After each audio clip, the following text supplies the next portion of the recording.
Hi friends, kumusta? So welcome back. John actually interviewed me through Zoom, and in this video, I will also be sharing to you what we discussed. By the way, if you don't know me, my name is Jason Jim, and I am making videos about international students, workers, and even residents here in Canada. So don't forget to click the thumbs up, subscribe to my channel, and I also suggest to hit the notification bell so that you won't be updated every time that I post a video.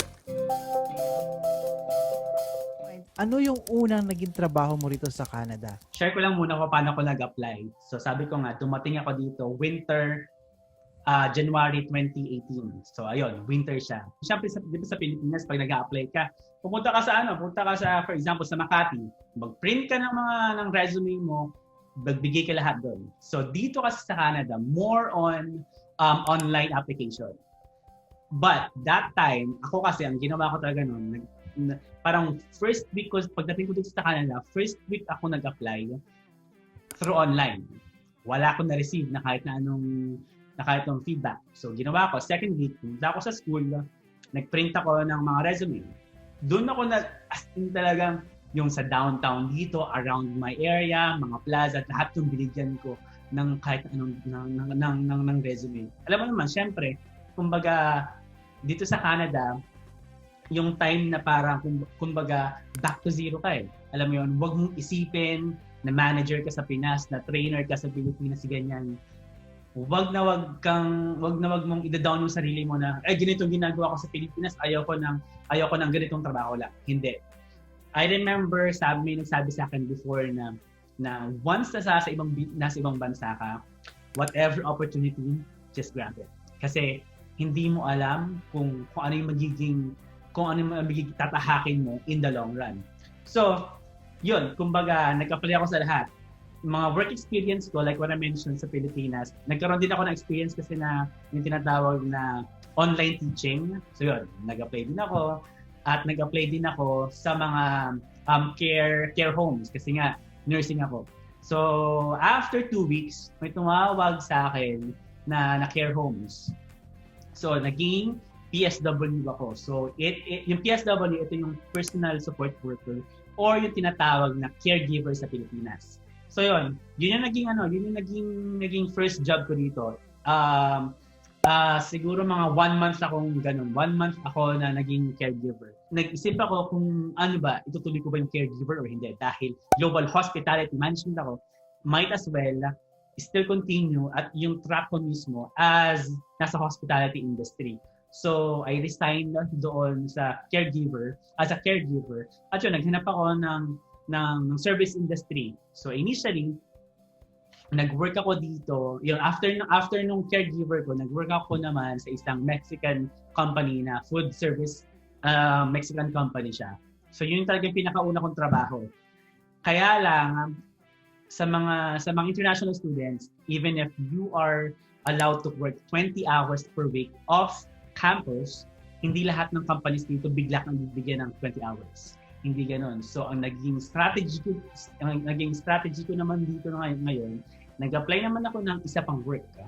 So ibig sabihin dalawa yung naging part-time job ko.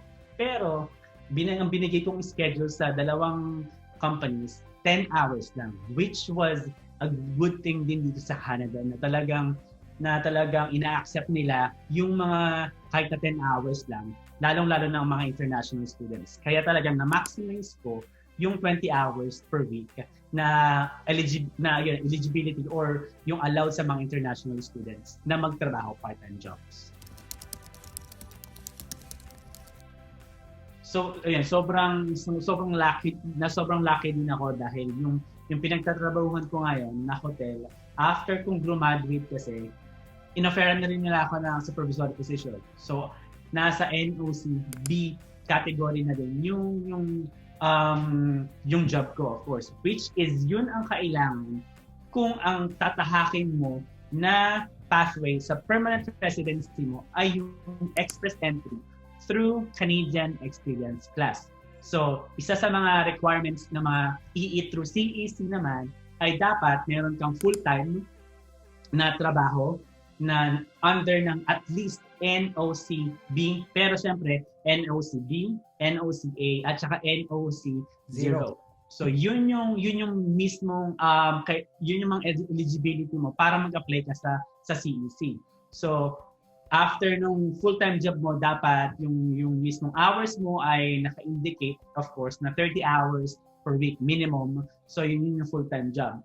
At dapat magkaroon ka ng 1 year Canadian work experience or yung 1,560 hours, dapat ma-accumulate mo yun sa isang taon before ka mag-apply ng permanent residency through express entry ng under Canadian Experience Class, which is yun ang step na tatahakin ko.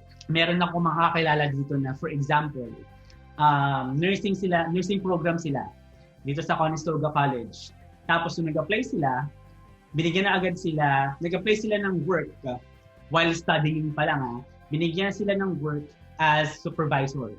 So, pag halimbawa kasi na binigyan ka ng supervisory position, may tinatawag kasi na implied status. Implied status, yun yung kumbaga pwede mo na siyang gamitin agad na i-accumulate sa NOC or sa application mo ng permanent residency.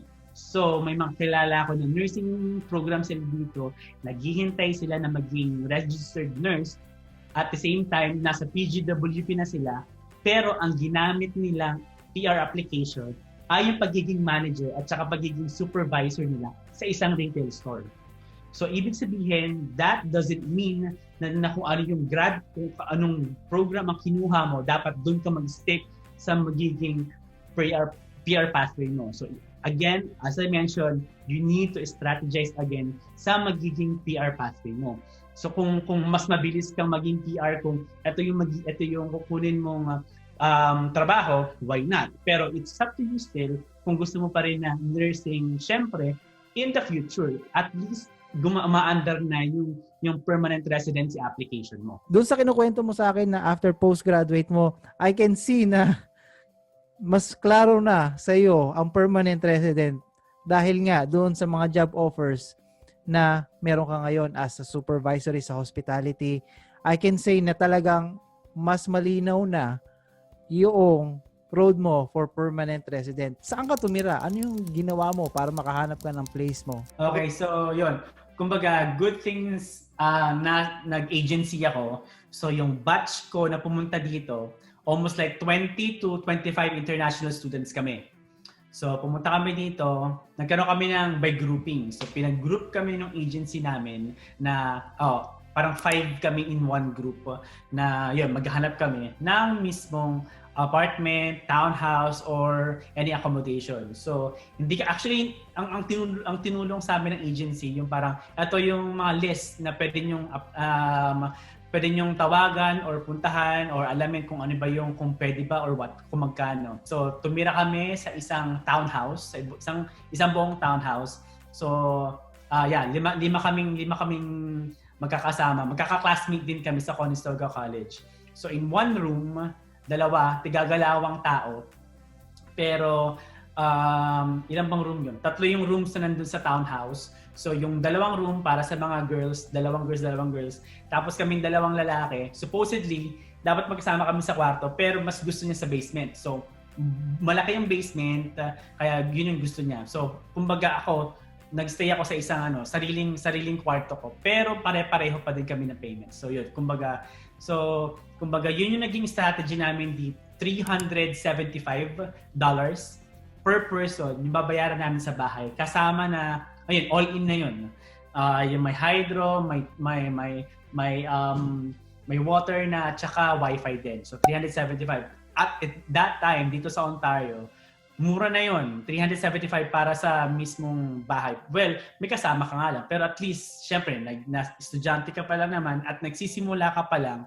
Kaya as much as possible, alam mo yun, na mag-save at saka kung ano yung mga part na makakatipid ka, yun yung gagawin mo, of course. Give us a tip.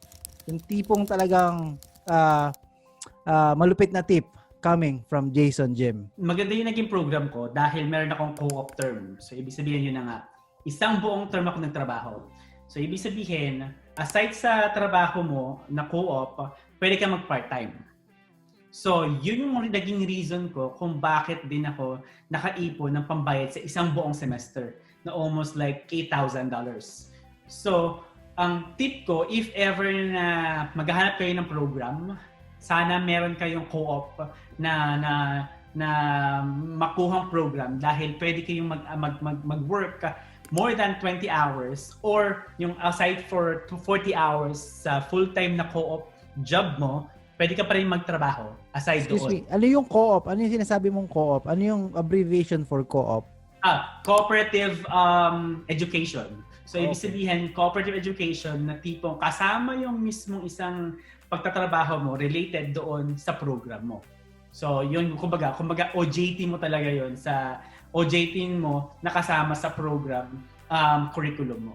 So, yun, kumbaga, isa yun sa mga tips na bibigay ko sa inyo. Pangalawa, maghanap kayo ng Filipino community. Sabi ko sa inyo, napaka-importante ng Filipino community dahil yung network, lalong-lalo na kung mag-isa kayo or lalong-lalo na pag ipunta kayo ng ibang bansa, sila ang makakatulong sa inyo. Especially mga Filipinos naman, na sobrang matutulungan kayo kung lalong-lalo na paghanap ng work. Kung meron silang alam, sasabihan kayo. So, napaka-importante Filipino community dahil, for example, kung halimbawa may classmate din kayo, of course, sa Filipino, might as well magkakasama kayo at para magkaroon kayo ng guidance sa isa't isa while studying as well.